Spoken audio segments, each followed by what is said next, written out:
or 5, and the FCT 24 new cases. Other states are Delta 22, Akwa Ibom 19, Kwara 18, and Ekiti 13.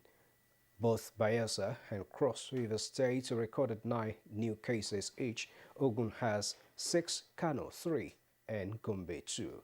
With these latest figures, Nigeria now has a total of 197,046 confirmed cases, out of which 185,379 were treated and discharged, while 2,578 have died of the virus. And that's a bit of the news this morning. More will come your way in the course of the day. The program Good Morning Nigeria will continue in just a moment with Kingsley and Yusuf.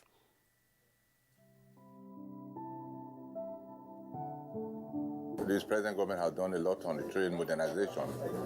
They came in and completed the Abuja Kaduna, and we have 9 stations there, 5 stopping stations and 4 crossing stations, making 9.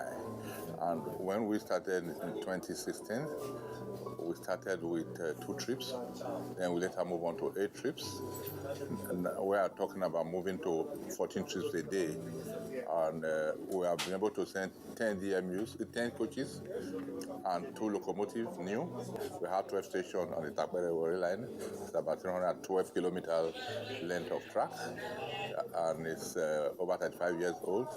And the government came and took it up, finished the track, build modern stationing, and the stations are finished. Working on the signaling, we all hope to start the commercial operation by the end of September.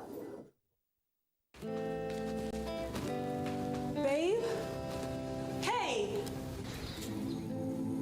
Hi!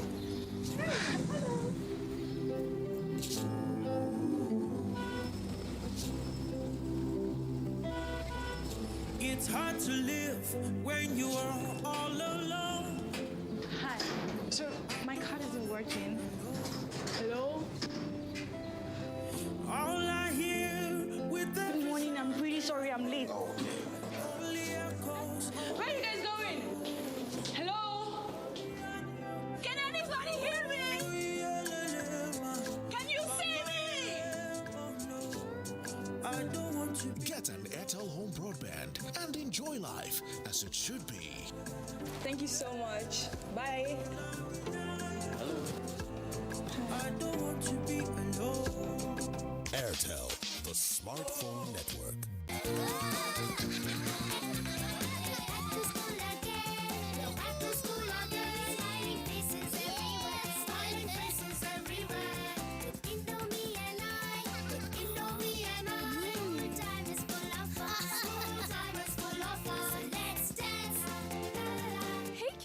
Indomie welcomes you back to school. Have a session filled with lots of fun and excitement. Stay safe, stay healthy. Indomie noodles, tasty nutrition, good for you. We are StarTimes, the most affordable digital pay TV platform with the widest signal coverage in Nigeria. Dedicated to bringing the best TV entertainment around the world to your screen. From Hollywood to Bollywood to Nollywood, we offer the most affordable subscription. Enjoy over 75 channels for as low as 1,700 naira, like Nat Geo Wild, BBC, ESPN, and premium sports like Emirates FA Cup, La Liga, Bundesliga, wrestling. What's more exciting? We have the most flexible payment options in Nigeria. Don't dull. Join us now for an exciting journey. StarTimes. Enjoy digital life.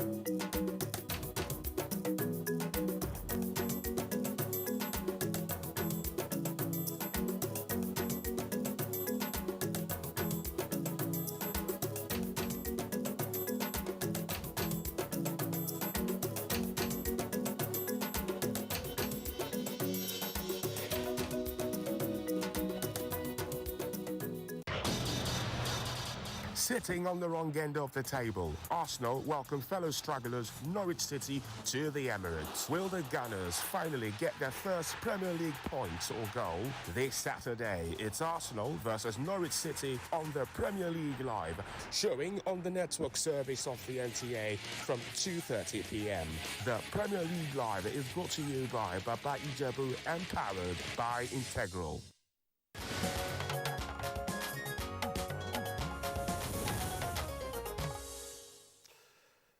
You're watching Good Morning Nigeria on the network service of the NTA. Business News is next with Comfort Amadou. The Nigerian Rail Corporation generated 1.8 billion naira revenue from passengers in the second quarter of the year 2021, representing a 237% year-on-year increase in revenue when compared with 320.3 million naira generated in second quarter of 2020. This was contained in the latest National Bureau of Statistics Rail Transportation Data report for second quarter of the year. The data showed that revenue generated from cargo rose year-on-year by 8.0% to 71.6 million in second quarter 2021 from 66.3 million naira in the second quarter of 2020. In other news, the need to create a more conducive environment for investment level has been identified as one of the ways to be financially independent from the federal government, whose revenue base is depleting. Conventional jobs that we get that the government provides or certain businesses provide tend not to be enough. So there is that need for people to be entrepreneurial, or sometimes you need to teach people how to be entrepreneurial. Connecting them to the largest financial market in the world so that they can know how to spot opportunity in the foreign exchange market and take advantage of that. Oil prices rose on Wednesday as U.S. Gulf of Mexico producers made slow progress in rebuilding output, although gains were capped by a stronger dollar and concerns about the impact on demand of rising coronavirus infections. The outlook has been affected by outbreaks of the extremely contagious Delta variant in many parts of the world. Furthermore, many of the rollouts in the developed world are now trying to vaccinate harder to reach segments of the population. Brent was up 80 cents at $72.50 a barrel.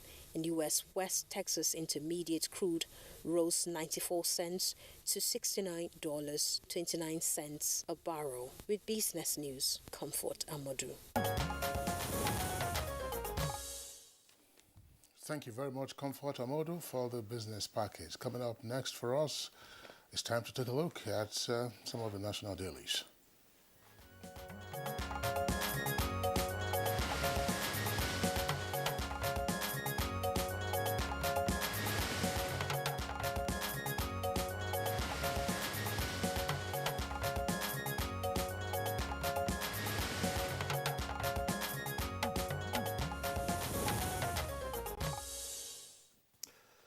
Bayo Atebe is already in the house. Bayo, welcome. Thank you very much. Yusuf, good morning. Good morning, Kinsley.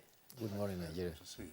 Okay, let's get started on the newspaper review with the Nation newspaper. And above the main plate, we have 3 stories hanging there. Let's look at them. They are all on page 3, I guess, and some are on page 4. We have harsh weather coming. NIMET warns Katsina, Zamfara, and other states. Details on page 3. Still on page 3, DSS files terrorism charge against Igboho's men. DSS files terrorism charge against Igboho's men. That's on page 3. And on page 4, there are 3 riders. There are some few stories there. Page 4, fake Federal Executive Council, that is OK's 5G tech policy.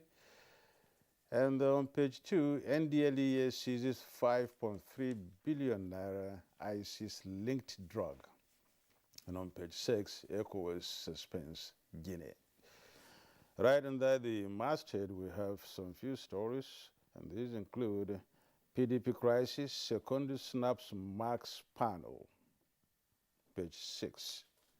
NNPC, working capital below 4.5 trillion naira, On the rider, oil giant publishes 2020 audited financial statement. Details on page 4. Kogi EFCC noun tool of operation, says ADC chief on page 6. Hisba seizes beer-laden vehicles on page 2. That's in Kano. The main story and the big story on the Nation newspaper is Lagos joins Rivers in raging battle over VAT collection. And the rider is Wike to firms, start paying now. Judgment not limited to Rivers, says Lagos government. There's also a story there, conflicting orders, 3 judges face NJC panel next week on page 4. And then at the bottom of the page, that is at the foot of it, down below there, we have riot policemen, 5 vigilantes killed. Details on page 23. And finally, 23 abducted in Kaduna, that's on page 2, that is, I beg your pardon. Riot policemen, 5 vigilantes killed, 23 abducted in Kaduna, that's on page 2. That's the way the story is. Riot policemen, 5 vigilantes killed, 23 abducted in Kaduna, that's on page 2. And finally, we have police parade, killer suspects of Darius Dada. That's on page 2, though. So these are the stories we have on the Nation newspaper. Kingsley? Right, Nadabo, thank you very much. Indeed, the lead stories for the other 2 papers, the Nigerian Tribune and the Daily Trust, also focus on the new VAT regime. Let's take a look first at the Nigerian Tribune. That's the main story. The headline reads, Rivers got 4.7 billion naira of 15 billion naira VAT. Kano received same 2.8 billion naira generated. Wike reviews and laments injustice. Details of the story you find on page 4. Now, you also have another headline there on the front page, says, Wike's VAT battle puts Nigeria's federalism on trial. It is attributed to experts and lawyers who are speaking. Tax reform. FIRS writes National Assembly wants Federal Revenue Court to exclusively and also to have VAT on the exclusive list. You have details of that on page 5. Now, other headlines above the, of course, the main lead story, you have Zamfara government intercepts food and fuel supply to bandits, arrests 100 suspects. That's page 27. Thieves snatched Igboho's AIDS case file, DSS tells court. Thieves snatched, one chance they said, snatched Igboho's AIDS case file, DSS tells court. Now slams terrorism charges against them. Former governors may produce next PDP national chairman. That's on page 29. And that's all from the Nigerian Tribune. Now to the Daily Trust newspaper. The lead story, as I indicated, is also on VAT. But let's just go immediately below the nameplate of the Daily Trust. Issues before the new Agric Minister. That's an agenda-setting copy there. Federal Executive Council, OK's use of 5G network. UAE flight ban. Nigerians explore alternatives. And airlines and others count losses. Now the lead story, double-decker, and of course with a very good illustration there by way of infographics. 30 states risk bankruptcy as Lagos and Rivers set for new VAT regime. Poor states must work hard to survive. That's according to experts. And companies will pay next tax to us. That's according to Governor Wike. Now, you look at the illustrations there on the front page. Lagos and Rivers, according to this, contribute over 70% of the VAT collectibles in the country. And states which account for less than 20% of VAT collection will suffer significant revenue decline. That's according to the experts. And VAT there is reported to contribute 16.2% to the gross domestic product.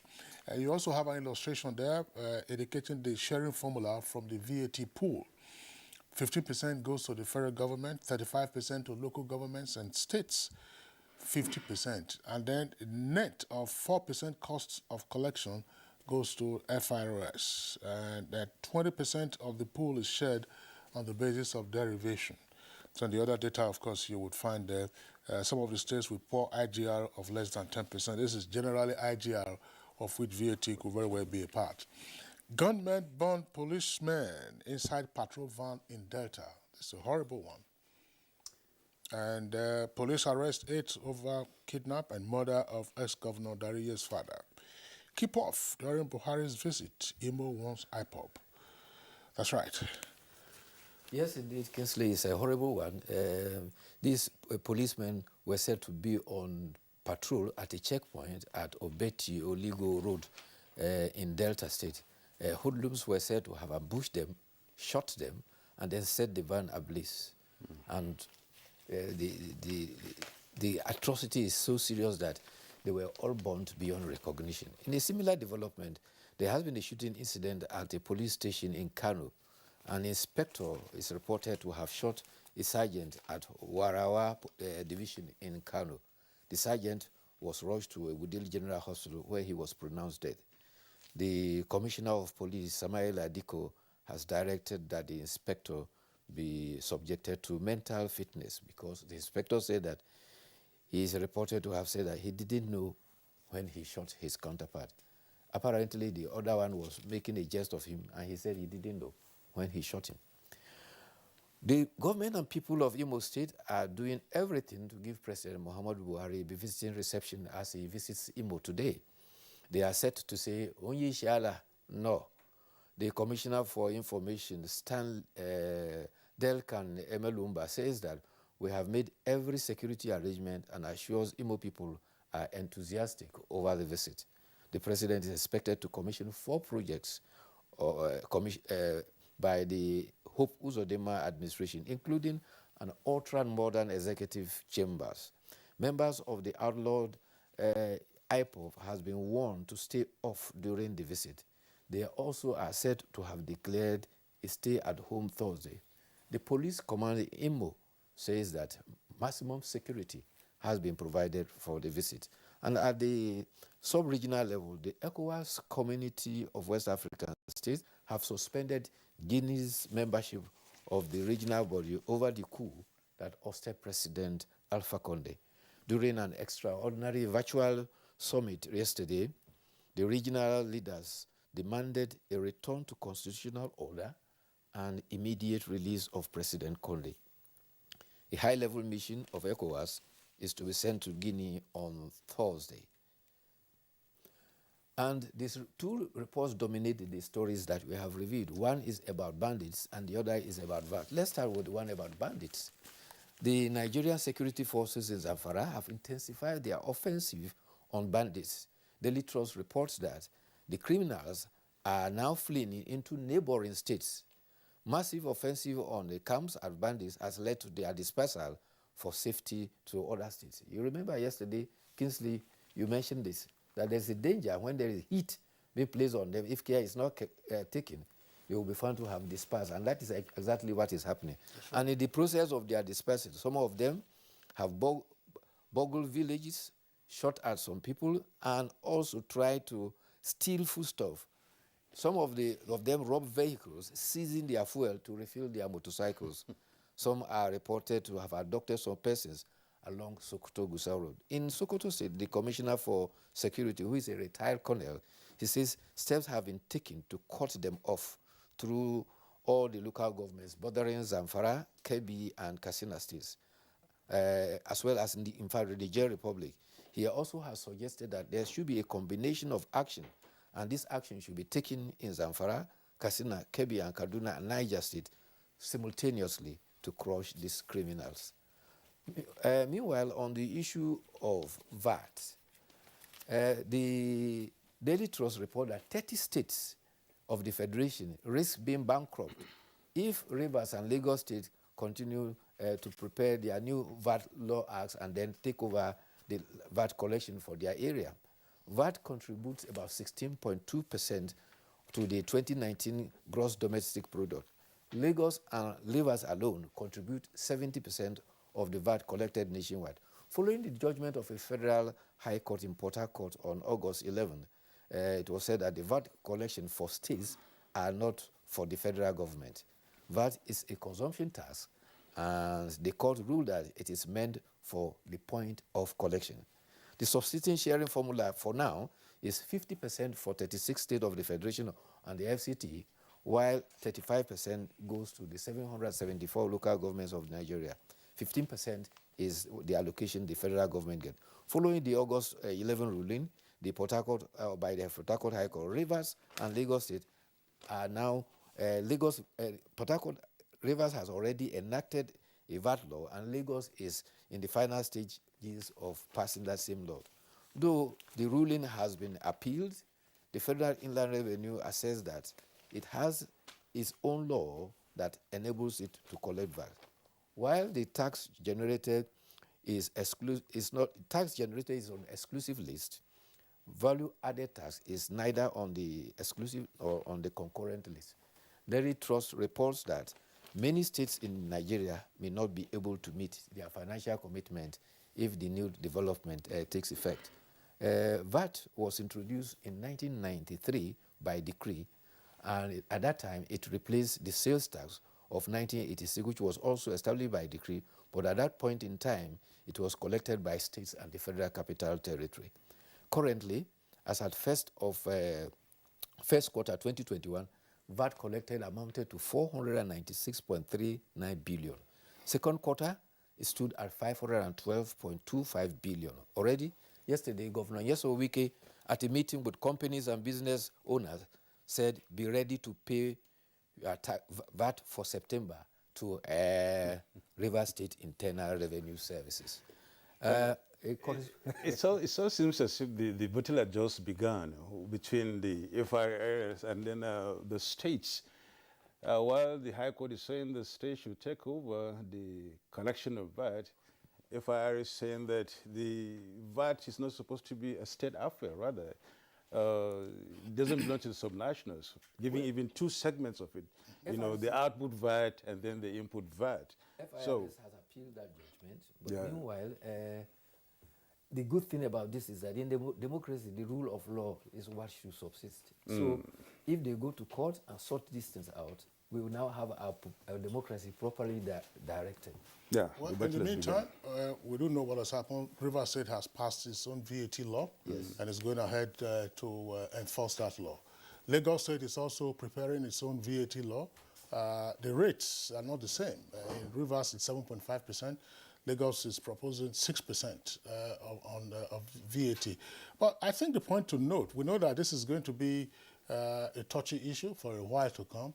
Is VAT the only source of revenue to be internally generated by the subnational entities? It isn't.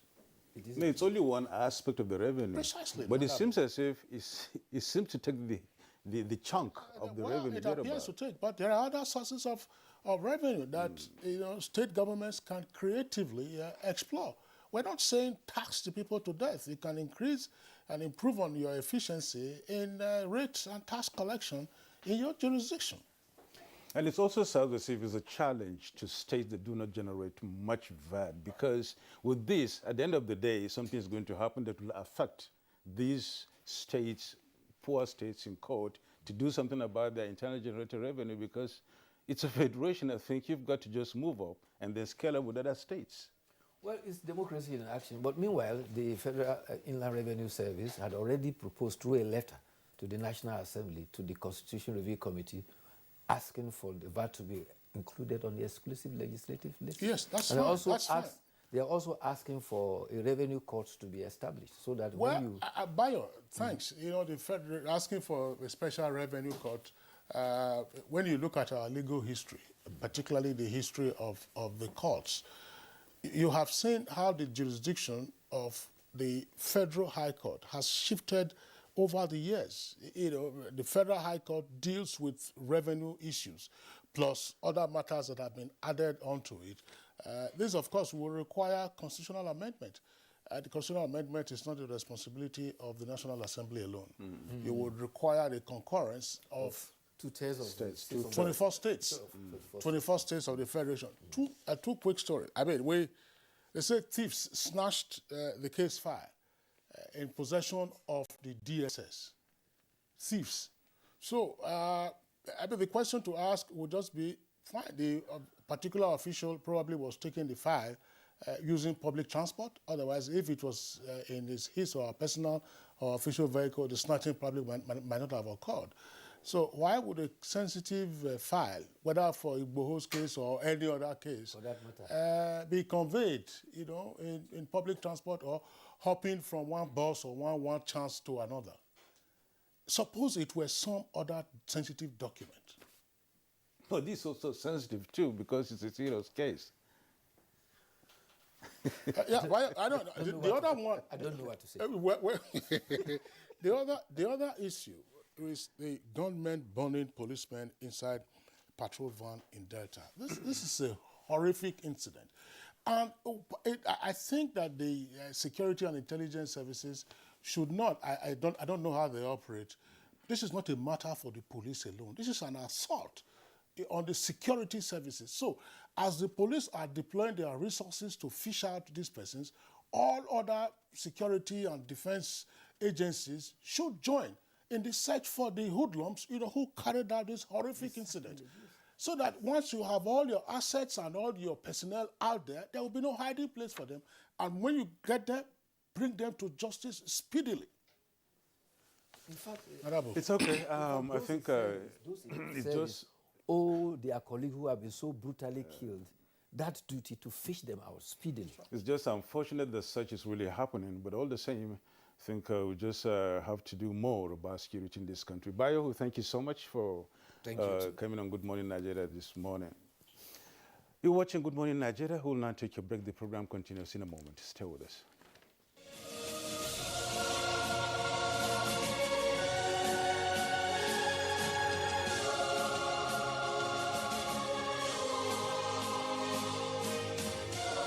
We are all Nigerians. Against all odds, we shall and must remain united. We may have our challenges, our problems, and setbacks. However, together we shall overcome them all. What doesn't break us shall make us stronger. This is the mindset that shall bring peace, progress, and prosperity to our beloved country. Do not let tribal and religious sentiments govern how you think, act, or feel. Don't be influenced by those who want to destroy our precious national unity.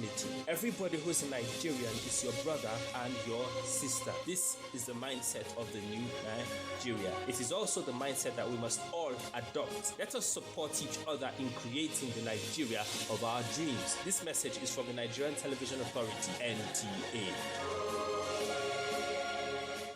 Dear compatriots, our country can be as great as we want. Let us all commit ourselves to its greatness. We must be willing to set aside our differences, unite and stay as one. In our expansive landmass, human and material resources, and plurality lies our strength. Let our challenges lead us to rediscover our common ground, and together, let's find solutions. This will take some time, so it requires patience, tolerance, and forgiveness from every one of us. Let all hands come on deck to protect and transform our country. Let us unite and see each other not as adversaries, but as brothers and sisters. Together, we can build a better Nigeria for ourselves and for the next generations. This message is brought to you by the National Orientation Agency, NOA, with support from Nigerian Television Authority, NTA. The federal government, through NPHCDA, commenced Phase 2 vaccination of all persons 18 years and above with safe and effective COVID-19 vaccines, approved by WHO and certified by NAFDAC. Special arrangement has been made for staff, their dependents and retirees of ministries, departments and agencies of government, private corporate organizations and non-governmental organizations. To benefit from this special arrangement, visit www.nphcda.gov.ng/corporate vaccination/ to obtain, fill and submit the Google form. NPHCDA will contact you within 48 hours. Protect yourself, your family and your workplace against COVID-19.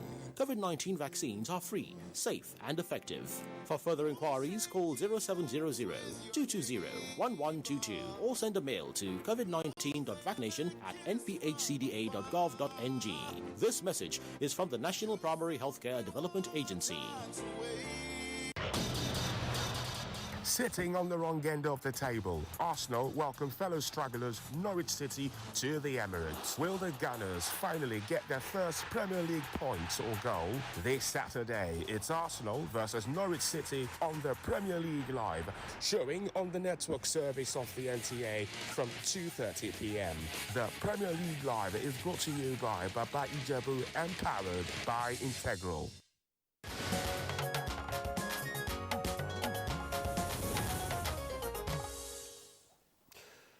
Now, and before we commence our conversation on the arbitrary pricing of goods and services, Joseph Watson went out to talk to some Nigerians, and that is what he brought back.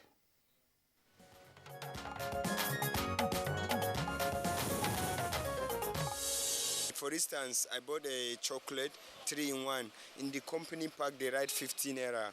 While if you are buying in the shop or anywhere, you are going to buy it 100 naira. So all those kind of things, there's things that you see, they buy it 30 naira. They fix it, they write the name, but they'll be selling it 16 naira. All this kind of thing, they used to take the rate to go high. It is only the people in business that they are going to the bank, they are laughing to the bank. But you cannot equally blame them on the other hand, because if you look at it, because by the virtue of my profession, I also consult for businesses. The cost to them also in getting all those goods which they are selling has also increased. It has even gone down to even the rural farmers, that the cost of agricultural inputs has doubled. So these are some of the things that is affecting the arbitrary or continuous increase in price of goods and services. 2 days ago, I went to buy food in a normal restaurant I do go to. Food of 500 naira a plate. All of a sudden, without even my awareness or something, the food turned to 650. I was like, after I want to pay the 500, they were like, my money is now 650. I was like, for what? Things that cost, things that this, things that every, that is what we hear almost every day. But from my own perspective, I'll trace it to insecurity in the country.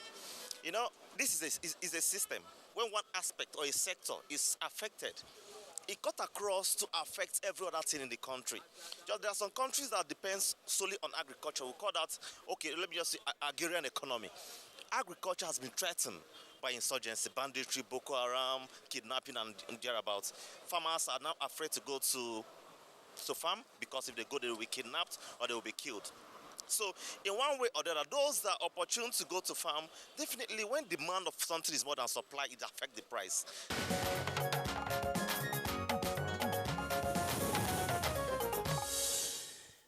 All right, now that's the comments from a cross-section of Nigerians on the arbitrary pricing of goods and services. It was conducted by Joseph Olsen. Thank you very much. Now we have at least 3 of our regular guests on Good Morning Nigeria, often discussing different aspects of the economy. With us in the Abuja studios, Dr. Ken Ukoha, who is President, National Association of Nigerian Traders. Dr. Ukoha, delighted to have you this morning. Good morning, and good morning, Nigerians.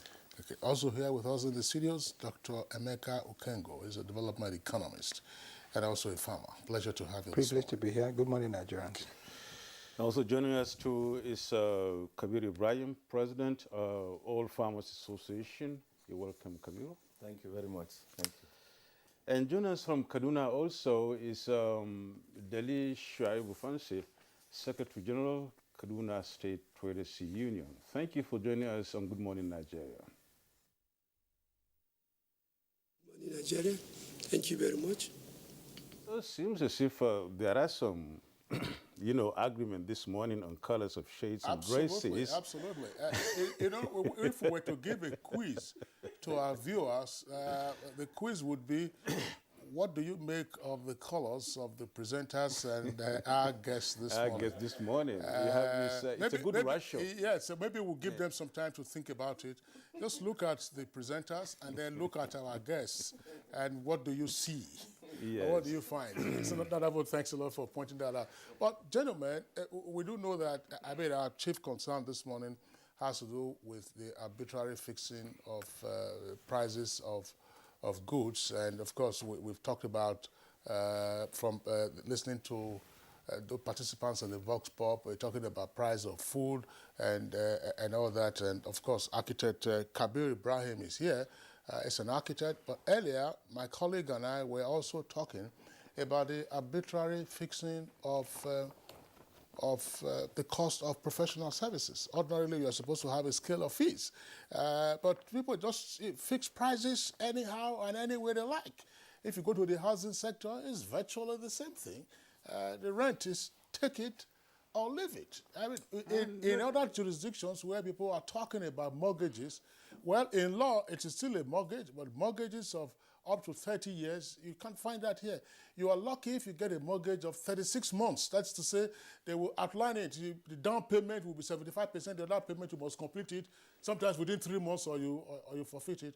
And that's why some persons would argue we're having major challenges with our economy. But let's, gentlemen, begin with your different areas of competence with regard to the arbitrary fixing of the prices of goods. We know there are many causative factors, but it just looks like the buyer is at the receiving end. Cartels are probably in operation or otherwise. Why are your people treating us this way? Thank you very much. I think when I heard the word arbitrary, I felt I should speak to that. I am not sure that that word could be right. Looking at a lot of factors in contemporary business and then contemporary economics of the country. Now, looking at the background story by your correspondent, you will discover some factors that were brought to bear, essentially insecurity, which has reduced productivity. And of course, when productivity in terms of food commodities is low, it means also that the price will go high, and that's the economics. Again, however, if you take a look at what is happening outside insecurity, you look at the impacts of insecurity itself. Essentially, majority of the roads in Nigeria today appear to be deserted. You know why? Because of insecurity. Movement of goods from one end to another becomes difficult. And therefore, the transportation sector is directly affected. And so the few people who have the mind to move goods from one point to another also hike the price because of the risk that they take. Now, moving a bit further from there, you will see that because of what is happening on the roads, majority of the of transportation now goes on flight, goes by flight. And therefore, movement of goods that would have been cheaper by road are now conveyed by flight. And therefore, the price also goes higher. Now, move from there and look at what is happening with the Naira-dollar turbulence, the exchange rate turbulence. We have looked at domestic productivity and the cost and the causative factors. But let's look at imports of goods and food items, essentially. Now, if I change my Naira to dollar at about 520 to 530. That's parallel market. Oh, yes, but where do you get that? Go to your bank. Yeah, but I mean, we know what happens. Now, you go to the bank, and then bank will tell you, give you stories. And you are left to go back to the same, market there. So, if you buy your goods at that rate of 520, 530 per dollar, how much are you going to sell? Of course, you will have to add that. The other side of it is what is happening today at our ports. And I think that government should take time. NTA crew should also take time to visit the ports. What's happening there? Thank you very much. Myriad of problems. But there's been port congestions for over 6 months now. Nobody is talking about this. I have my personal consignments that have been trapped for over 3 months just for clearing. A friend of mine has his own for 5 months. In fact, he has traveled to Lagos for more than 5 times, flown 5 times. These are costs added. When you say trapped, yes, 3 months, 5 months, we've been congestion. Before you can be able to clear those goods. And they say, look, there's congestion because the containers are there. But there is congestion, and therefore it takes time for these goods to move out. In fact, when they even move out, from Apapa Wharf or Tinkan to wherever you're moving to, it's another story. For weeks or to months, you are still stuck from Apapa to getting to maybe tollgate, the old tollgate. So how do you reconcile this? And the transporter is also charging you. Okay. Let me add this, just one word. A few months back, we brought this particular disturbing news that goods coming from other West African countries passing through Benin Republic were trapped because Benin Republic closed their border, so to speak, at Ilakoji border. At a point, we had about 3,700 trucks that were coming to Nigeria. And most of these items are inputs for manufacturers. These are raw materials. Some of them finished products that are coming in. So with all of these factors, all of these circumstances, you see that price of goods will just be moving higher. Okay, now. Those are things. That's your perspective. Thank you so much for that. Let's move on to Kaduna and then hear another trader's perspective. I don't know whether Deli Shaibu Fansi will agree with, Ken Okoha. As Secretary General of Kaduna State Traders Union, I don't know whether you would agree with Ken Okoha on the issue of insecurity, transportation problems, exchange rate, talking about the ports. I mean, let me just pose it again to you. Why are your people, treating us like this, borrowing Kingsley's question? Thank you very much. All what he said is true, because this is a question for everybody in Nigerian mind. Every day, prices are accelerating. Somebody will ask yourself, why the price is accelerating? One, we look at insecurity. Really, those farmers, if we compare before and now, people are going to farm. They will do their farm successfully, bring it to the market and sell it. By now, most of the farmers, they don't have access to their farm. You want to farm, you are afraid that they will kidnap you, they will kill you. So that is why most of those farmers, when they brought their own into the market, the price must be high a little. And the one that are manufacturing the company, we don't know why the price every day is accelerating. This is very, very bad, which we don't know how to. We call the attention of the government at least to put a light law into the price control so that people, there will be access to buy the market today, tomorrow, maybe they will buy the same thing. But you buy market today, you go to the market tomorrow, you will find it different, which is not supposed to.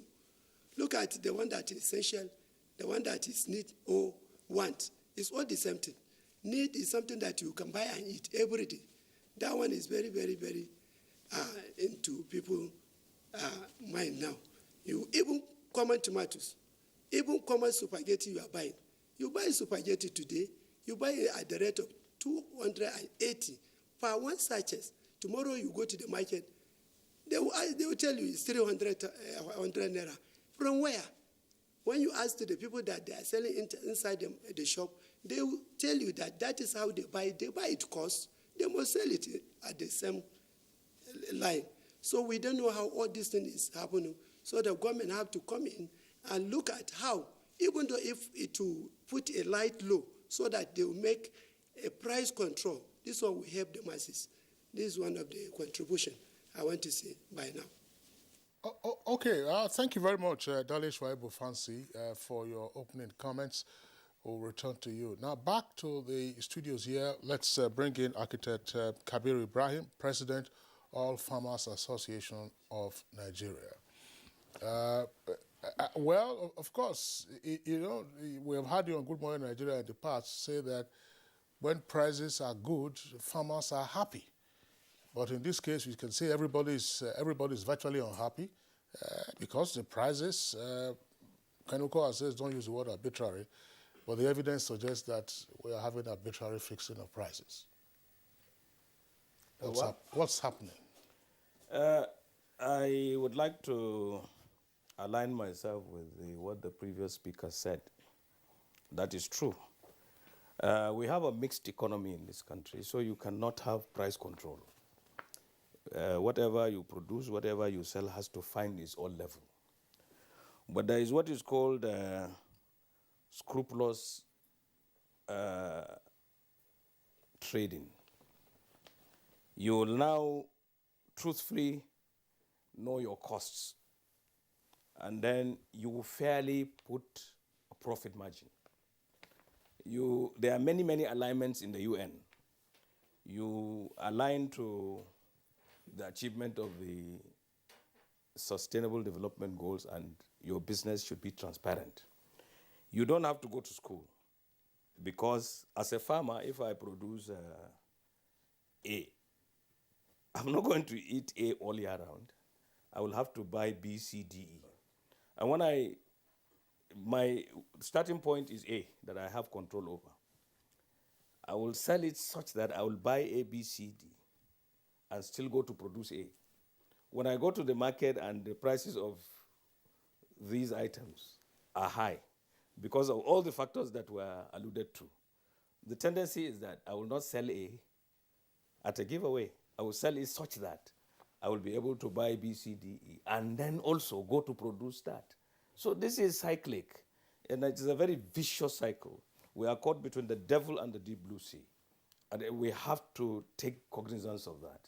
Now, coming to the typical Nigerian and the governance and government. You see, in governance, you look at the majority of the people. The majority of the people are not really productive in Nigeria because the enabling environment for productivity in most sectors is deficient. There are many of the institutions are not working. Many of the facilities that will give you the enabling environment to produce are not properly working. So we have to really look at all these factors to be able to come to a reasonable pricing. I will give you the example of the first two. I'll take the US and take the UK. London is the costliest city in the world. In Nigeria, we have to look at how much we buy the pound, how much we even pay for hotel accommodation and all that, how much we pay when we import anything from the UK to come and either use as a constituent of our production or to sell like that. In the US, however, what happens is that there is what I suggest we should do in Nigeria. People should be open to fairness, be their brother's keeper, tell themselves the truth. There is nothing like arbitrary pricing. I will agree with him. Nobody prices anything arbitrarily because they will not sell. If I sell, I make bread. I buy flour at almost 17,000 now. Sugar is almost 20,000. I sell my bread, my flagship, I sell at 350 in Katsina. In Abuja, it's sold at 650. Certainly, if I bring my bread here, if I ship it from Katsina to come here, I will have to pay for transportation and all that. Security, as he said, along the way. When I bring it here, I will sell it close to that 650. Whatever happens, I must break even. Sometimes I may have to sell it more than that 650 to be able to really break even. So it's a very, very difficult, it's a catch-22 in Nigeria. But what we should do is that we cannot have price control, but we can have a change in the mindset and determine what is profit and what is sustainable. Because the volume of what you deal in counts. The higher your price, the lower the affordability of what you have, and the lower the purchasing power of the people, the lower will be your profit margin. So we have a problem in Nigeria. Your salaries here in NTA are not reflecting, like what my brother said now, the dollar. I'm sure they have not increased your wage. If you are going to buy rice at the same price as everybody else using your wage, will you be able to sustainably feed your family? So we have to tell each other the truth and do this as equitably as we can. This is the way out. And this is what happens, even though, you know, there are free thinkers in the United States, but people think in terms of preserving their dignity. And therefore, the discipline of selling at an acceptable profit margin is very, very cardinal to living together. And we must do that. We cannot, this blame game of saying government should do this one should, no. The farmers, I'm sorry to say, were previously, before this meeting, always blamed for skyrocketing prices. We had something here, skyrocketing prices. But you now know why the prices have to be high. Because all the inputs cost a lot of money.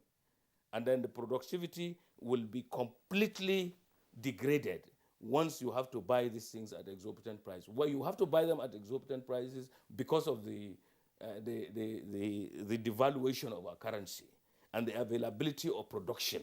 Even if we say, look, we would be doing things internally, do we have the enabling environment to be able to produce here?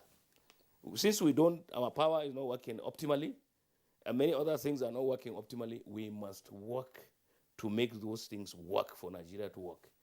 This is work in progress, and everybody has to put in their widow's mite to be able to do this. But it is good to have this conversation. It is good to enlighten Nigerians as to what is really happening. But the reality is that we all have to work towards it. There is a fellow that was interviewed who said you would find a label saying 30 naira and the shopkeeper tells you it's 60 naira. Unless you are a stupid man, you should not leave the label because it causes problems for you. So the best thing is to remove the label. There is no price tag, therefore nobody will now take you on this. But if you put a price tag and sell differently, of course everybody will think that you are putting the price and you are going to put the rest in your pocket, not in the coffers of the shop. So this is it. I mean, you know, it's a very difficult situation. We are caught between the devil and the deep blue sea, and we must look at that. Thank you very much. All right, thank you, Kabir Ibrahim. The picture you painted doesn't seem to look good to look at anyway. But let's hear from Emeka Okengu, as a development economist. And indeed, of course, knowing fully well that the Nigerian economy is a mixed one. And as he said, it's a problem of trying to break even by everybody else at the expense of the consumer. And that is why we're here. The consumer now takes the brunt of everything. He doesn't really have a say in the pricing, neither does he have a say in the production. So whatever is dished out to him, he takes it. It's more or less like a monopolistic economy or oligopolistic economy or thereabout. As a developing economist, what should be your beginning shot on this arbitrary pricing of goods and services against the background of what the other conversation is saying? Thank you very much, Nalodu. I think I'd like to take it a little bit out of context and then probably put it where we are supposed to be looking at this conversation, the failures. And the first failure will be the failure of what you call innovativeness. And what is innovativeness? Innovativeness is being able to calculate on real-time basis your needs. And it is based on that calculation an aggregation of your needs that you can begin to plan your production. Everybody seems to think that it is about the farmer who goes to the farm with his hoe and machete, and that is all about where farming ends. That is thinking very pedestrianly to a very large extent, but it's also thinking realistically. But if we were to think innovatively, we should have known that food production does not necessarily mean taking a hoe and a knife to the bush to go and start planting. That the world is moving, the globe is moving to this point where we are no longer just talking about food and farmer. We are talking about food and technology. Now, Architect Kabir might need to tell us what they call talia in Hausa. Okay? Do you know what talia is? You know too. Talia is spaghetti. True? And what is this spaghetti made out of? Grains. Locally made. And if you know the nutritional value of those things, you will know that what it is we're eating from this spaghetti that my brother mentioned that he went to buy and the price are increased. You know, you can't match them. But do you have any technology that has been able to support those people that are producing those talias to be able to now increase the volume you need to begin to unlock the values? So I think the first thing we should be blaming for this is that we must put what this problem is at the center. At the center of it is availability. The moment goods are available, they become competitive, especially when you have volume. So if you're not planning availability and you're leaving this thing at market forces, and remember that these prices that they put there really is actually some advertisement gimmick. And that's why, you know, you come out in the morning and say, this thing I bought for 13 naira today is 16 naira. The people who are producing these things know that the people who are selling it are not selling at 16 naira. Again, the failure of what you call the consumer protection systems. Because if somebody has put a price tag on 13 naira and some other person is selling at 16 naira, and there's nobody to question what had happened in between, then it's also a failure of your systems. And what I think is most important for us here is that this now presents a national challenge. My brother Ken has talked about goods, and what struck me when he was speaking was that he used two words, inputs and finished products. 300 trailers coming from Benin Republic into Nigeria. That should worry us. 3,700. 3,700 inputs for our manufacturing subsector. And my big brother architect Kabir now caps it by saying that we don't even have what it takes to be able to even support these local industries. So it is again failures of systems. So what Ken has said is supposed to be a challenge to the Ministry of not Agriculture, but the Ministry of Science and Technology and the Ministry of Industry and Trade. Now, if in Ogun alone, you have more companies than you have all over the West Coast, and we have 3,700 trailers bringing inputs into Nigeria, then somebody should have his head on the slate. We're talking about telling ourselves the gospel truth now. Kingsley also mentioned about peanuts and groundnuts, you know, costing a bottle for 900 naira. And I want to ask him a very simple question.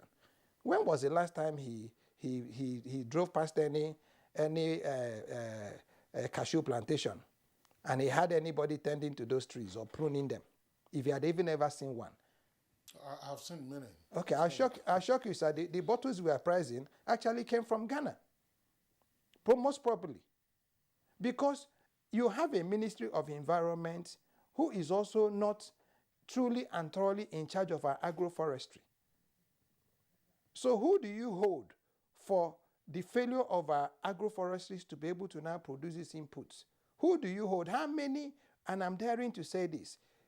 Ken has said, take a camera and go to the ports. Can you also please take a camera and go to our nurseries? Because this is the beginning of the problem. You're talking about the farmer who's producing food crops.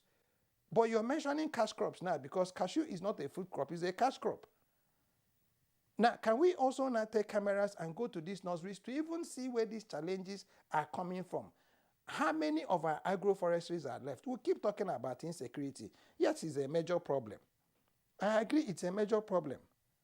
But those people who are also in the bushes also eat food. They don't sleep on air. So this food challenge also affects them. Point I'm trying to make simply is that I think it is time for us to be able to step out of this silo mentality and begin to now aggregate everybody who is important. AFAN is very critical to us planning a food program that can work for Nigeria. Unfortunately, the president of AFAN is just not educated. He's an architect. And he has a mentality of planning. That's what it takes for you to be an architect. Okay? Ken, who is in charge of the traders, has a PhD in economics. He also has a mentality of planning and thinking and aggregation. Now, you have the Ministry of Science and Technology have changed their name into Ministry Science and Technology and Innovation. Who has now interrogated what we mean by innovativeness? And what does it mean? What does it require for you to begin to now engage innovativeness? How many of our research institutions have you now gotten ready to play in this era or space of being innovative? So in trying to deal with the Nigerians' problem, it's unfortunate that us who are the masses are the ones bearing the brunt. But I think the way forward is not for us to keep complaining. It is about, at the core of everything that is wrong with us is one word: volume, that we have not been able to create, to be able to now unlock the values that can be able to take the added cost, which is the reason why you now have the challenges you have in what you call, your praxis differences. Thank you very much. That will be my opening. Okay, Dr. Okengwu, thank you very much again for your opening comments. Back to Dr. Ken Okoha. And by the way, gentlemen, we're all familiar with what is happening. We are focusing on this now because of the, if you like, exaggerated prices that we are all confronted with. This has often been a Nigerian challenge, but sometimes when you overprice your goods and services, you are out of the market. We recall that some years ago, if you went to the market, you came to your market to buy any goods, maybe even say food items, prices were relatively stable for long periods of time. Other than the cyclical variations you might find, oh, this is not a tomato season. Oh, there is tomato. There was one thing they called tomato Ebola one time, that came and they said you can have that. Oh, potatoes are not coming right now, but the price regime was relatively reasonable. And after a few weeks or a few months, you came back to normality. But what we are discussing now, and I'm sure, you are familiar with this. You go to the shop, you look at the price. If you go to some supermarkets, they don't even have price tags again, either on the shelves or the goods. It is when you get to the till, you just put it, the register shows, brrr, this is the amount you are supposed to pay. So this is what we are dealing with, Dr. Ken Okoha. Some persons would argue it's a seller's market. Yes, Architect Kabir talked about scrupulous trading, but it would appear that we are dealing with unscrupulous trading. Fix the price, but they will buy anyway. Let me correct this. There is no trader that is not a buyer. Every trader in the market is a buyer. And I want to go back to the instance you gave about a bottle of granite. 750, all of a sudden, 900. Now, a basket of granite was selling for 19,000 naira. A bag, 19,000 naira. Within 1 week, it was 23,000. By last week, this last weekend, is 30,000 naira. I'm just giving you this. Yeah, so what is responsible for this? Thank you very much. This is part of what we are getting at. One is because where granite is coming from, transportation has been cut off. And therefore, those who have it feel they don't have more coming in. Then, a few that comes in would create a margin of the transportation cost. And boom, the price goes. But Kane, if I may just come in a while here, when you talk about the groundnut example you gave, yes, all right, coming from, I mean, where it comes from, there is a problem. Look at other products that are being produced right here at that very place, and it seems as if they are still at par with the others that have been brought in. The price go up, and there is no difference. It doesn't really have to say or mean that there is a problem from where certain product is being produced and brought down to here, for instance, and then from here to somewhere, for instance, but the price is the same. Take, for instance, a bag of maize or a bag of rice. There's also what we call price intelligence. Somebody who is selling granules in Abuja might also have a branch in, say, Kano. And therefore, if there's any disconnect, quickly, and these telecommunications have also helped. Is it really helping? Well, helps. Perhaps in the negative form. And therefore, everybody connects and says, look, the price here has gone up, and therefore it goes the same way everywhere. Last 2 weeks, the price of a bag of rice, 50 kg in Ebonyi State, was about 17,000. Suddenly, the price went high in Abuja and Lagos. And Ebonyi discovered immediately. And the price went from 17,000 there to 23,000. Okay, Dr. Colonel. Yes, please. Dr. Colonel. Yes. Look, what we are seeking to understand is what is driving all of this. It is useful to explain that Ebonyi, price of a bag of rice, 50 kg, 17,000. Then suddenly it went up in Abuja, went up in Lagos. Why did it go up in Abuja? Why did it go up in Lagos? That it now had a contagion effect on Ebonyi. The point is that when you look at the inputs as well, and I think Architect Kabir mentioned this, fertilizer, for instance, was sold for 9,500, 9,200, 9,500. But again, moving fertilizer to Ebonyi became 13,000 naira. So if anybody, any farmer is producing, looking at fertilizer I bought yesterday at 9,500 and now he's buying 13,000 naira, why will he not increase his input, his output? That's the point.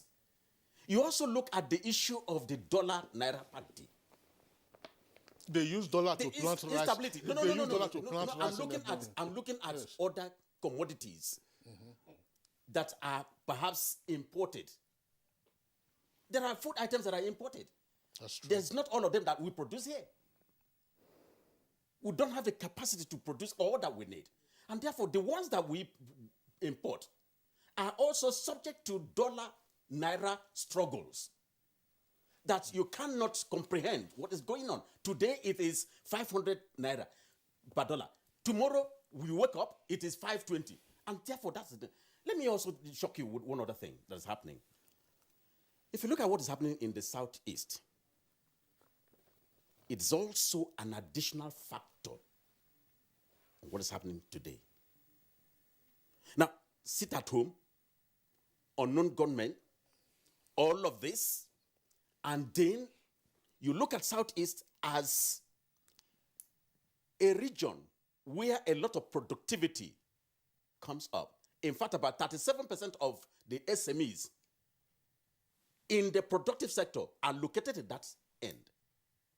2 factors come into play. 1, infrastructure decay, dilapidation. This is the rainy season. Go to Aba, where a lot of production is coming from.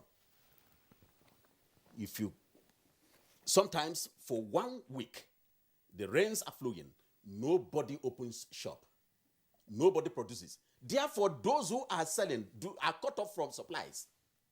And once supplies go down, of course, economics of price is up there.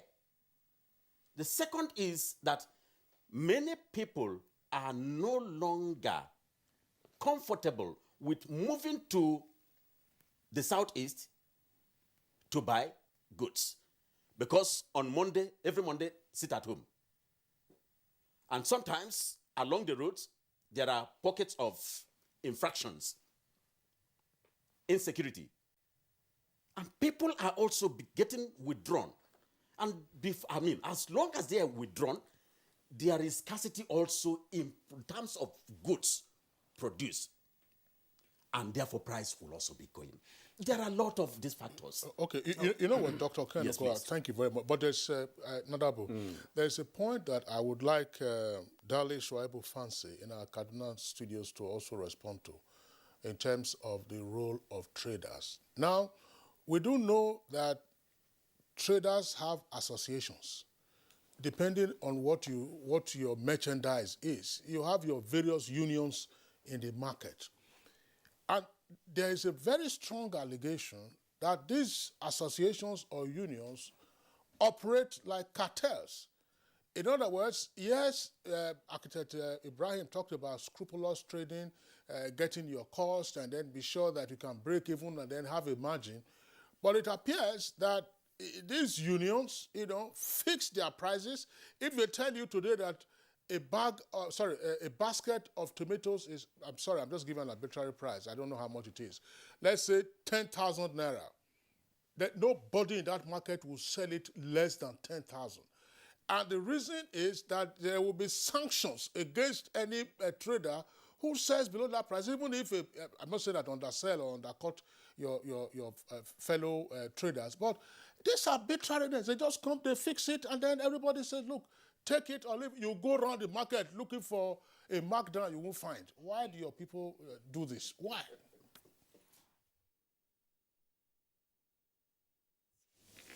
We normally oriented our traders. Normally, they have to look at how the price is all about. We told them that at least everybody have to be realistic, to look at the price, to sell very cheap price to our masses, which is even the God who bless the money that they are getting to. But for we to tell the traders this is the actual amount you are to sell your goods, we not do so. But we tell them at least they have to subsidize their own price so that the masses will be able to get into the cheap price. Yes, I agree with you that we have a different association, and the association, it was there in the different type of the market. We normally telling them that at least each and everything you are doing selling, at least you have to look at how much I buy it, how much I will put as a gain. You will put your gain, but at least you have to consider, look at it the way you will put so that the masses will be getting to buy it as a cheap price. We did that. But market, as I said, I know that it will be difficult to win Nigerian that to put a price control. Why? But we look at some our neighbors' country that they guide in terms of the price control. But in Nigeria, we only need, as you buy as your own convenience and you sell it to your own convenience, which is not the best for the Nigerian. That is why I said if there is any way, even for the Ministry of Commerce and Industry, if it is coming and to be monitoring the price, how the price is going, it will be good to our own masses. So that is how, in this way of price. Thank you. Nadabo, it didn't address the issue of the unions fixing prices, and then you find the prices are uniform. All right, it's almost like, okay, the company is no longer operating now. You like price of Kingsway. In those days when you can haggle in other markets, but if you went to Kingsway, you would just see the price tag there. If it was 150 kobo, there's nobody's going to reduce the price. I think, yes. Why is that so? Can I tell you something? You see, like I said earlier, there is no trader that goes to the market that does not want to break even. That's one. Two, there is no trader that goes to the market to sell goods and does not want to be competitive. Competitive in the sense that you want to sell fast and move. And selling fast to move keeps your turnover light. And therefore, sometimes what they do is in the market. For instance, we have 16 sectors and 36 subsectors. They meet regularly. And once they meet, they look at all of these factors. All the problems we are seeing, including the fact that, look, some of these items are perishable. Therefore, if we do not sell this off in 2 days, our money is gone. And then they, try to fix price. Price that will contain with transportation, contain with whatever problems on the road, corrupt practices, vagabonds on the road and all of that, contain with, the costs of the commodity itself. I mean, don't laugh, that's the truth. We have a lot of vagabonds on the road, and I think we also need to address this. Unnecessary toll gates. Unnecessary toll gates. Yeah. Vagabonds, I call them. And therefore, you are at their mercy. Yeah, we have discussed on the in Nigeria. We know the menace they cause to tanker drivers. Exactly. Yes, I mean, exactly. that's the point. Yeah. Look at, trailer bringing tomato. I just used that. Tomatoes. Tomato was sold at 21,000 naira a basket. And then from Kano, a lot of them who are coming in were led by, these vagabonds called local government employees. And, they'll be charging them 5,000 naira. So what they have to do is that when they come in, they have a meeting and decide to put the 5,000 naira on their cost. And that's why today, tomato is costing 27,500. So who are you going to pay? Okay, sorry, I'm not an economist, but this is the challenge. When we say arbitrary pricing, you and I have been discussing this. Arbitrary pricing. Let us assume, I don't know how much the transporters pay per toll gate, illegal toll gate that they encounter. But it's like, the typical road transporters, let's say intra-city, those buses, if fuel price goes up by 1 naira or whatever the thing is, the increase that you will find as a passenger will be double that amount. And you have the same number of passengers that you are taking. That is price gouging. That is the arbitrariness that we're talking. I don't know. Again, we're not blaming traders necessarily, but nobody sits down to do the real mathematics to say, okay, it has cost this much to come. If we put this margin, this is what will be our gain. It's just say they are charging 5,000 per this, the way you speak, price goes up. Even at that, Kingsley, it goes beyond just having to gauge the price. People have become very unfair now and very unscrupulous. The traders, the buyers, and everybody else. Coming back to you, Kabir Ibrahim, you seem to accept the fact that it's a vicious cycle. Everybody is involved in this circumstance and in this very scenario. But when we looking back at the price control days, 60s, 70s, into the 80s, we see how the government, is sort of peg prices and give you, certain, amount of percentage on what you buy in order to sell, so that the buyer, at the end of the day, has something that will go back home with, feeling happy that at least his money is worthwhile. Take the instance of a detergent, for instance, then elephant blue detergent, for instance, and when the government sells it, maybe a carton at 19,000 naira then, and then says the buyer, or rather the wholesaler, takes it at 19 and then sells it at 21 naira.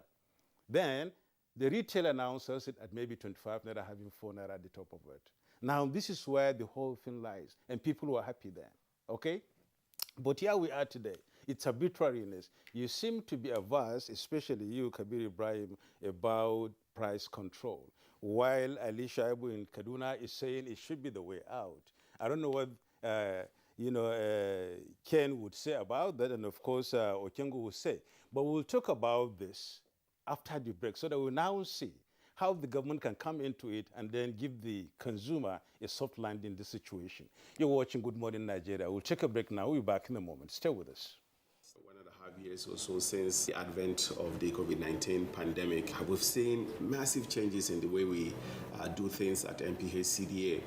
Working with the Presidential Task Force on COVID-19, we were able to actually roll out in the first couple of weeks a massive community-based program that looked at how we could quickly mitigate the impacts of COVID-19 in the communities. So we rolled out a training that involved over 220,000 primary healthcare workers all across Nigeria. We're seeing how we've been able to now achieve pre-COVID levels in terms of the routine immunization services. That is really, really impressive, and really my heart goes out to all of the primary healthcare workers. They've done such an amazing job, along, of course, with all of the health workers that have been in the front line.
A new edition of TV Guide is out exclusively with Governor Simon Lalong of Plateau State. Since assuming office, our rescue administration has pursued the path of peace and reconciliation and restored confidence among people of different ethnic, religious, and political persuasions. Peace is back on the plateau. We are building world-class infrastructure in roads and opening up opportunities for innovation. The edition is a compendium of mind-blowing stories for your reading pleasure, ranging from entertainment, economy, sports, media, politics, family, and lots more. Pick up a copy and keep abreast with issues and trending features within our space. TV Guide, very incisive, very educative and compelling. Grab a copy at the vendor near you or any NTA station nationwide. TV Guide, your indispensable companion. Sitting on the wrong end of the table, Arsenal welcome fellow strugglers Norwich City to the Emirates. Will the Gunners finally get their first Premier League point or goal? This Saturday, it's Arsenal versus Norwich City on the Premier League Live, showing on the network service of the NTA from 2:30 p.m. The Premier League Live is brought to you by Baba Ijebu and powered by Integral.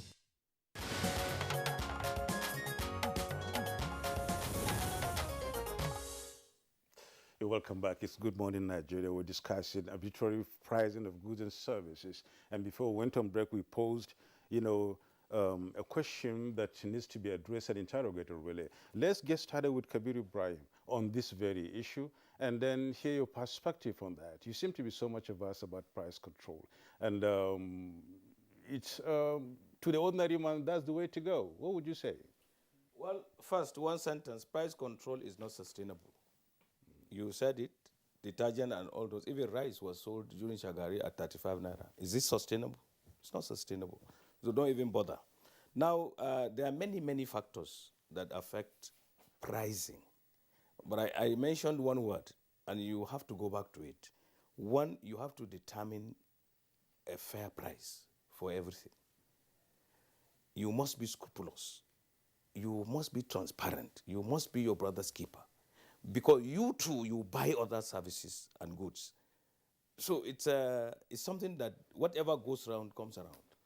If I sell anything exorbitantly, I will buy corresponding things that I need at a very exorbitant price too. You are talking about scale of fees, let's say for architects. Nobody has changed it, it's there. I am a member of, I'm a council member of the NIA and even ACON. The engineers, you cannot practice as a structural engineer unless you are registered. The architect does not determine the cost of buildings. We have quantity surveyors who do that. The scale of fees is the same. That percentage doesn't change. But the cost of the building changes because of all the factors that we mentioned here. So you look at my fees skyrocketing. But the price of the thing on which I base my fees is also skyrocketing. So it's a catch-22. Now, coming to food, food generally. You see, we have what is called farm gate price. Farm gate price, we farmers feel that it is the middlemen that make the money. Correct. Because our farm gate prices are right. Right now in Abuja and everywhere else in Nigeria, there is glut in egg. Yeah. Do you know why? People like Kingsley will say that there is cholesterol in egg because they have no money. But yes, because they have no money. But there shouldn't be that. Because I wouldn't say because I don't have money, because it is not right for my age at this time to be eating one egg a day. No, you have to eat one. There is no scientific evidence. There is no scientific evidence that the cholesterol in egg is detrimental to your health. You have 300 milligrams of cholesterol in one egg. There is what is called good cholesterol and bad cholesterol, HDL and LDL. So you must balance it. So let's not talk about that. That is an area where we probably do not have the competence to do it. But I'm telling you now that I know I was president of Poultry Association of Nigeria for 5 years. I know what happens in the poultry industry. Today, nearly 45% of all poultry farmers have closed shop. Yet, you have this glut. And it is because you have very low purchasing power.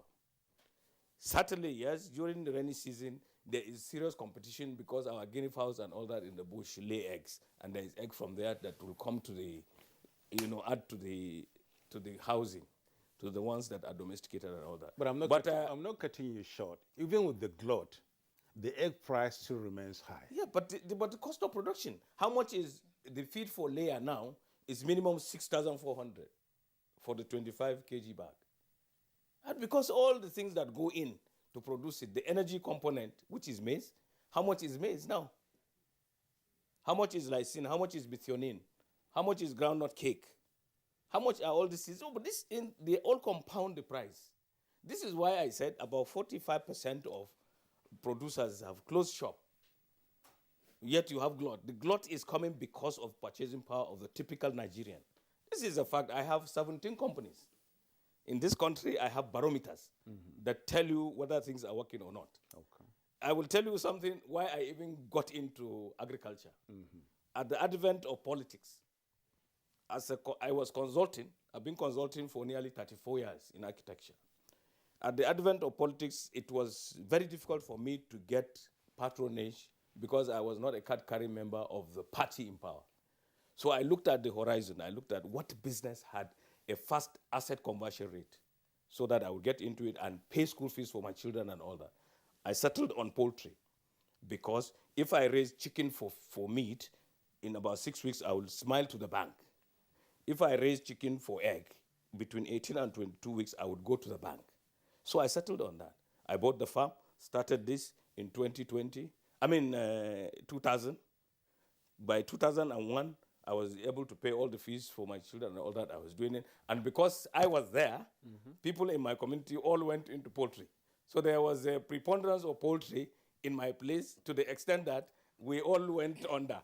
Today, if you look at the poultry industry, the population is very great. When I rose to become president in 2008, we were sitting on an asset base of $2 billion. Okay. We were the most important commodity in Nigeria.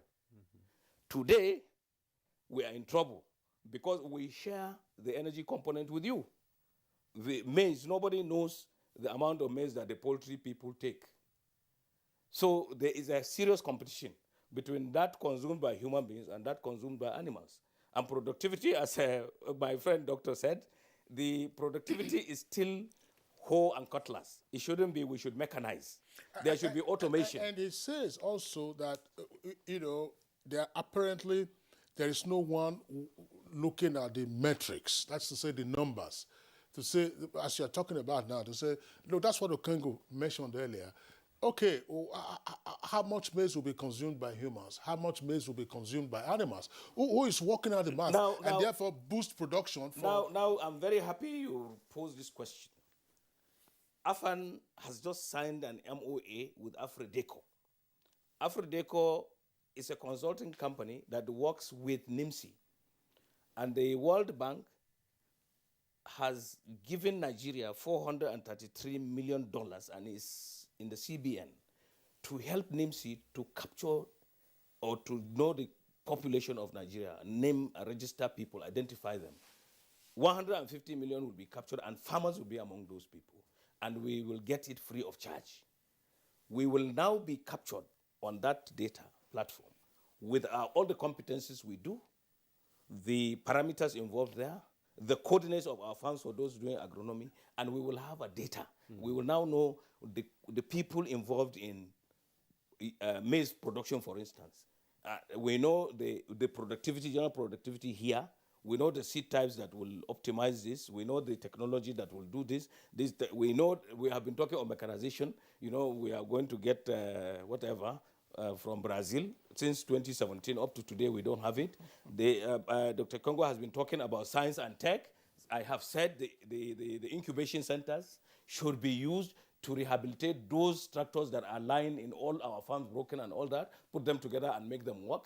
Also encourage our people, indigenous manufacturers, to produce some of these implements, even produce mini tractors so that they can produce more. This is why Brazil is able to even sell to us. They started from here. Every country in the world, if you look at Poland, you look at even Russia, they started from crude means and now they are there. So we should do this. This is the way to go.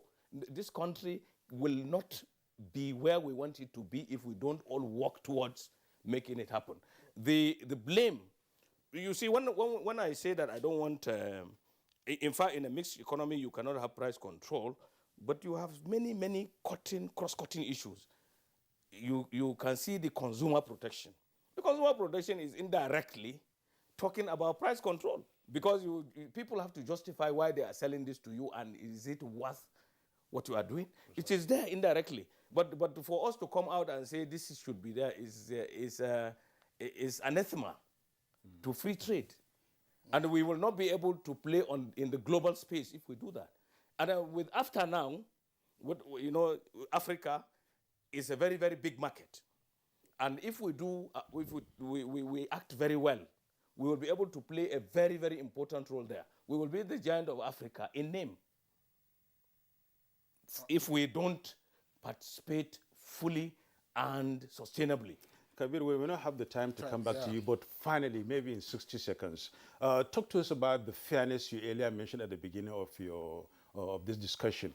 There seems to be no fairness from what you said from the buyers and the consumers and everybody in this country. No, everybody seems to be on its own. They're about having to make it as much as we can, no matter what, when the situation poses itself. Take a distance of, the fasting period, for instance.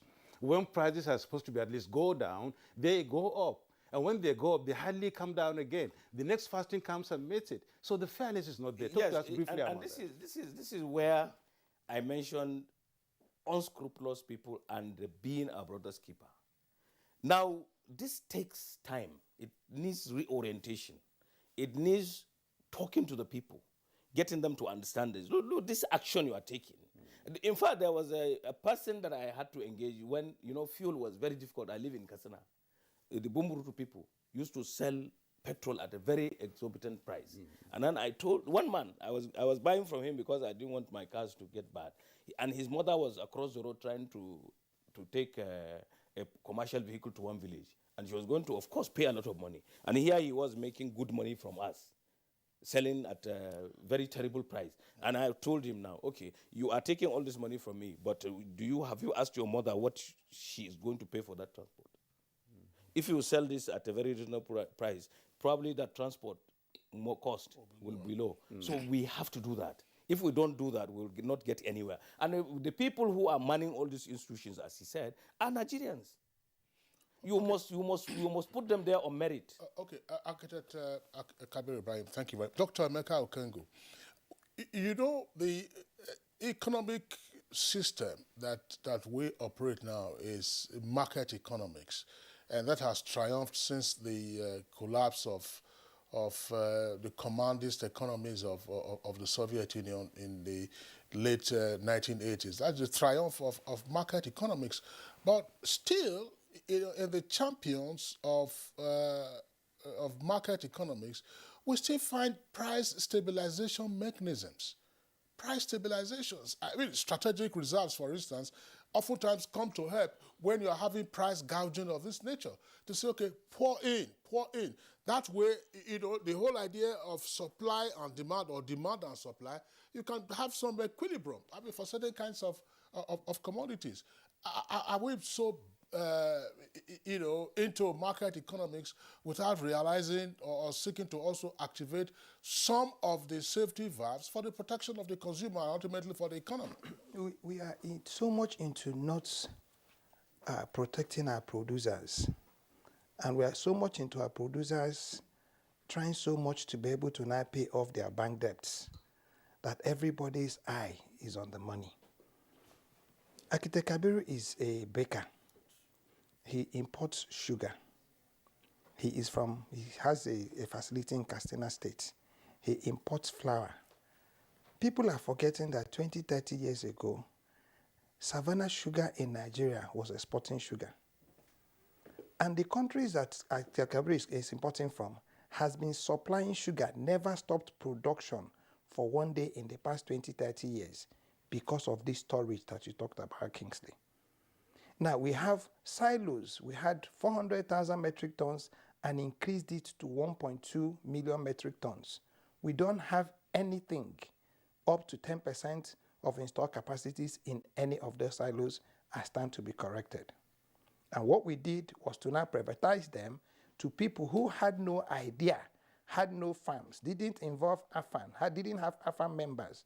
Is it not a little bit worrisome that in planning to become the biggest economy in Africa, we are going to take a grant of $400 million from the World Bank or from the United States or whoever it is that's giving the money that is in central bank to give to an institution that does not have primary infrastructure to be able to capture data? And I'm talking about NIMSI. I stand to be corrected. So when they want to begin to do this thing, are they going to be carrying out scoping studies? Are they going to be doing projections? Are they going to be doing absorptions? What are those infrastructure existing today that will be able to support this all-important assignment to be able to get all of us onto a database? Technically, what it means is that that money is going to be used to conduct the census for Nigeria. That's what it means technically.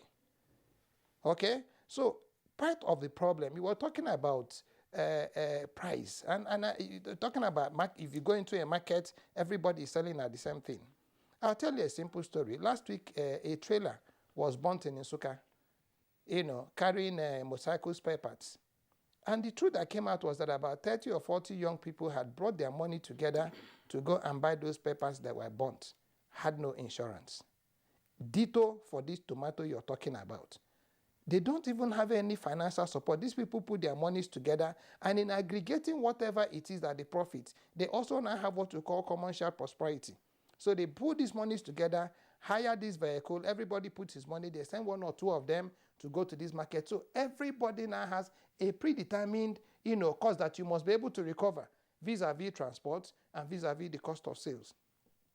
What I think our greatest challenge is that we have not been able to understand that Nigeria is faced with a challenge of not having the capacity for inputs. And a lot of the things we call produce are actually inputs. And until we're able to now understand that yam is not a produce, yam is supposed to be an input. And when you now have your yam properly, volumed, you can now begin to talk about your strategic reserve. Because there's no time, let me also remind Nigerians that the least cost or year of all the rice we're importing is a minimum of 10 years. Before Malaysia or all these countries export their rice, they export rice that have been in their storage for 10 years. At least. What does that tell you? It tells you that there's a national consciousness into building volumes. And then with these volumes, you cannot begin to intervene in the prices. Because like I said earlier, it is all about volume and competitiveness. If we just had, innovativeness and we said, we are going to now focus on Thalia, train people who are going to be converting our Thalia into Thaliana. And we begin to package our own. Every spaghetti you go to buy in the market is coming from either Italy or through Benin or something. What are they stretching? Flour. Let's call it what it is. The same products that Kabir is using to make his bread is the same products that they use in making noodles. So I think it's all about us understanding that we need to now define clearly. Each time we talk about these millions and millions, 86 million hectares of land, they should be able to tell AFAN statistically, mathematically, where they are. And I don't think we should be waiting for NIMSI to do this. Okay. It is going to be another very rough ride. My thinking. Okay. Dr. Emeka Okengo, a regular guest on Good Morning Nigeria and development economist. We do appreciate your being with us on the program today. Very interesting conversation. Dr. Ken Okoha, President, National Association of Nigerian Traders. Also a delight having you on the program. Thank you very much. And from our Kaduna Network studios, we were joined by Ale Shuaibu Fancy, Secretary General, Kaduna State Traders Union. And here in the Abuja studios, architect Kabir Ibrahim, President, All Farmers Association of Nigeria. And of course, to our viewers, we did pose this to you to say, look, what did you observe as being unique in the guests and then, of course, in the presenters? Now, take a look. There are all 6 of us. 6 of us. Now, two and two. Yeah. We are wearing the same colors. Two. Absolutely. 2. That's the ratio. Architect Ibrahim and Ken Okoha, they are in blue. And then you can see my colleague Radabo and Dr. Okengo, they are in black. And then Ali Shuaibu and I, we are in gray. So that's the way it works out. Gentlemen, we appreciate your being with us. Thank you so very much. And that's a Good Morning Nigeria for today. We now take sports. 8 Premier League players will be stopped from playing for their clubs this weekend after Brazilian football authorities triggered a FIFA rule to prevent them appearing. Liverpool, Manchester City, Chelsea, Manchester United and Leeds United will all be affected. Players not released for an international window can be banned for 5 days after the window ends under the FIFA regulations. The decision covers 10th to 14th September. Brazil invoked the bans after the Premier League stopped players from appearing for their country if it meant travel to red list countries. Players travelling to red list countries would have to miss several games on their return because of the 10-day isolation period required under UK rules. In tennis, British teenager Emma Raducanu continued her fairy tale run at the US Open by reaching the semi-finals with a dominant straight-set win over Swiss 11th seed Belinda Bencic. Raducanu again showed all of her quality and composure in a 6-3, 6-4 win. Victory means she will rise to the cusp of the world's top 50. Raducanu will play Czech 4th seed Karolina Pliskova or Greek 17th seed Maria Sakkari in Thursday's semis. Match Raducanu. 2 sets to love. 6-3, 6-4. We're all in a bit of disbelief, aren't we?